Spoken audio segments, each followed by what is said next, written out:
എൻ്റെ പേര് കാർത്യായനി, ഇരുമ്പൂന്നിക്കരയിൽ നിന്നാണ് വരുന്നത്.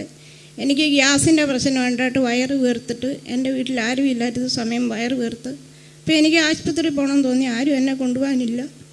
ഞാൻ അവിടെ നിന്ന് കണ്ണടച്ചിരുന്നു, കട്ടിലിൽ കിടന്ന് ഞാൻ പ്രാർത്ഥിച്ചു, എൻ്റെ യേശുവേ എൻ്റെ ഗ്യാസിൻ്റെ പ്രശ്നം മാറ്റി തീർത്ത് തന്നെ എന്ന്. പെട്ടെന്ന് എൻ്റെ വലിയ പ്രശ്നങ്ങൾ മാറി. യേശുവേ നന്ദി.